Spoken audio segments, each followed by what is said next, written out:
Hello बच्चों, आज मैं इस वीडियो में पाठ मियां नसरुद्दीन पाठ की संक्षिप्त कहानी आपके सामने बताने जा रहा हूं। मियां नसरुद्दीन हमारे समाज का वो जीता जागता एक चरित्र है जिस पर समय और उपेक्षा की धूल इतनी चढ़ चुकी है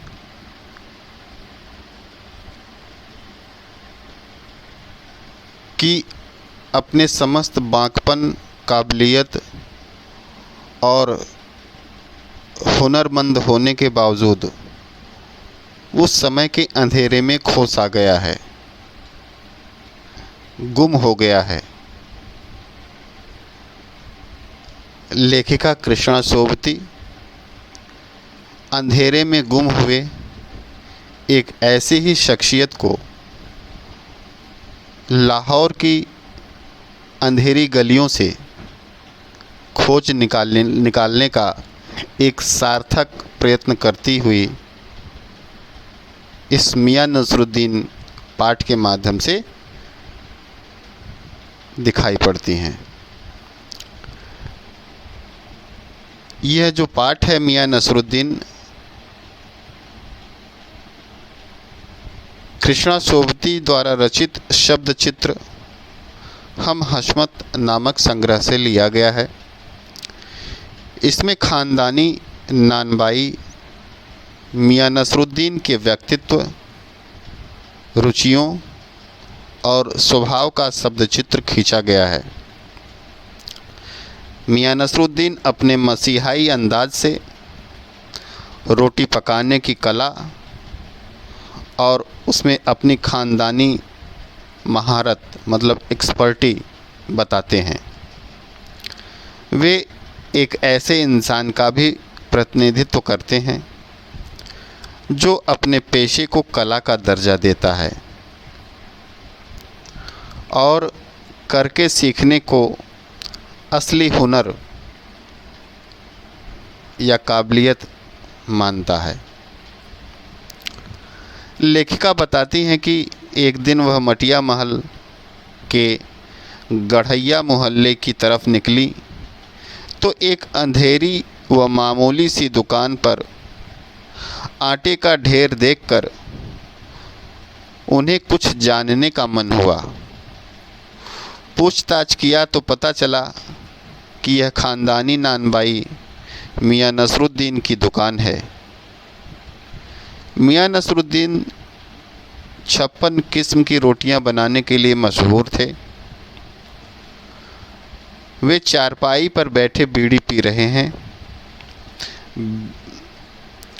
उनके चेहरे पर अनुभव और आँखों में चुस्ती व माथे पर कारीगर के तेवर दृष्टिगोचर होते हैं।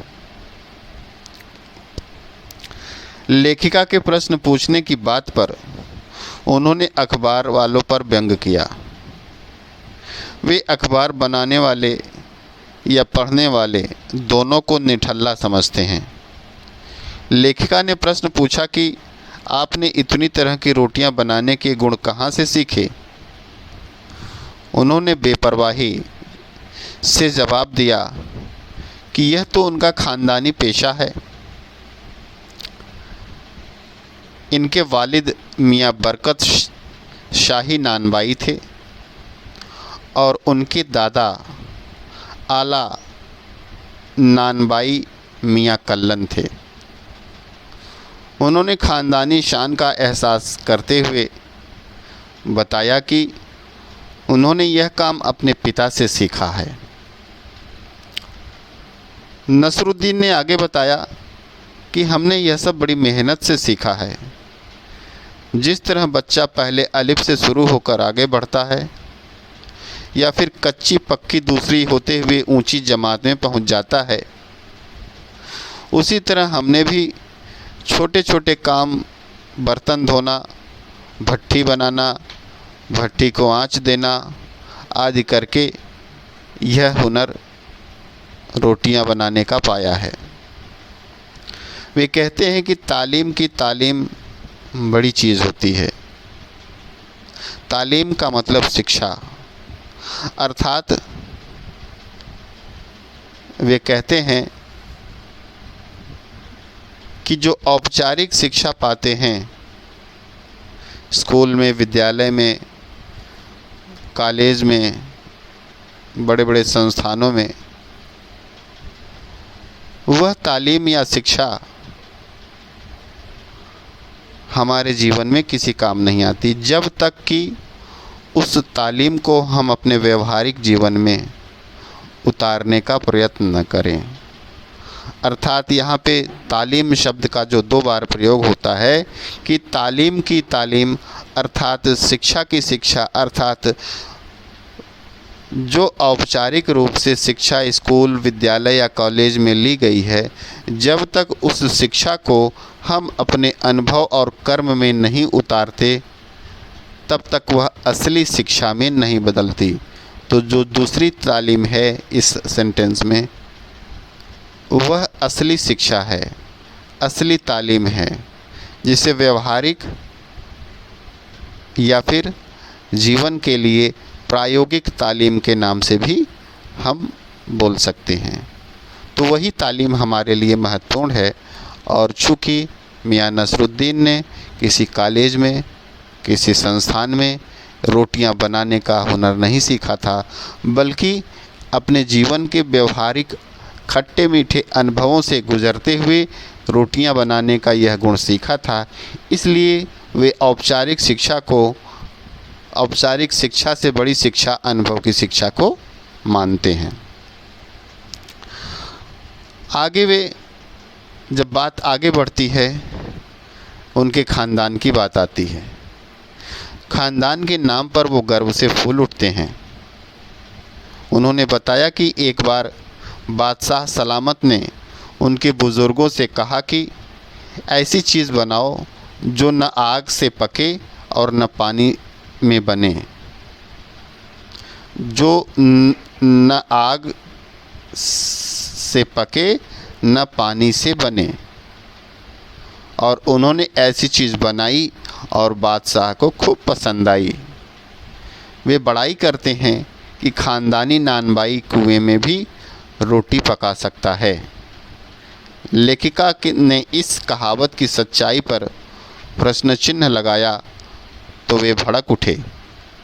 लेखिका जानना चाहती थी कि उनके बुज़ुर्ग किस बादशाह के यहाँ काम करते थे। अब उनका स्वर बदल गया।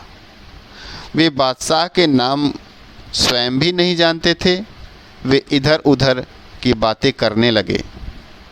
अंत में खींचकर बोले कि आपको कौन सा उस बादशाह के नाम चिट्ठी पत्री भेजनी है। लेखिका ने पीछा छुड़ाने की गरज से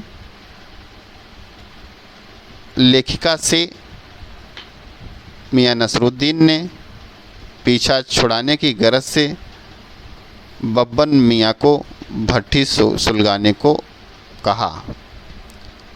लेखिका ने उनके बारे में पूछा, मतलब बब्बन मियाँ के बारे में पूछा, तो उन्होंने कहा कि वे यहाँ के कारीगर हैं और मुफ्त के कारीगर नहीं हैं, बल्कि हम उन्हें मजदूरी देते हैं।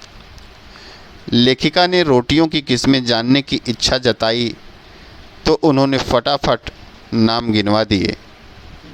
फिर तुनक कर बोले, तुनकी पापड़ से ज़्यादा महीन होती है।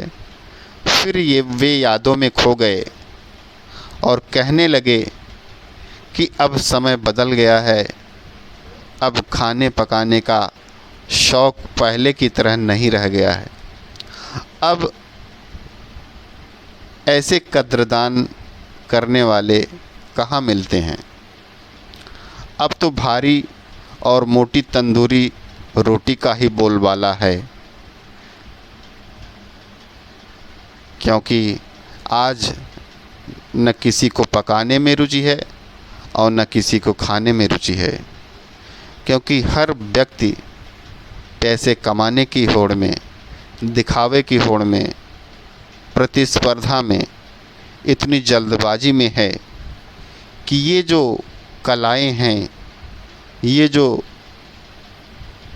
गुण है मनुष्य का, ये जो कारीगरी है, वह अंधेरे के गर्त में, समय के काल रूपी गाल में समा चुका है, लुप्त हो चुका है। इसलिए अब लोग पकाते हैं, खा लेते हैं, हजम कर जाते हैं। उन्हें इस बात से मतलब नहीं है कि उन्होंने क्या खाया और क्या पकाया। तो अंत में वे बड़े निराश भाव से ये बात कहते हैं, क्योंकि हमारे समाज में अब ऐसे कारीगरों की, अब ऐसे गुणी लोगों की कोई कद्र नहीं बची है। इसी के साथ यह चैप्टर, यह पाठ समाप्त हो जाता है।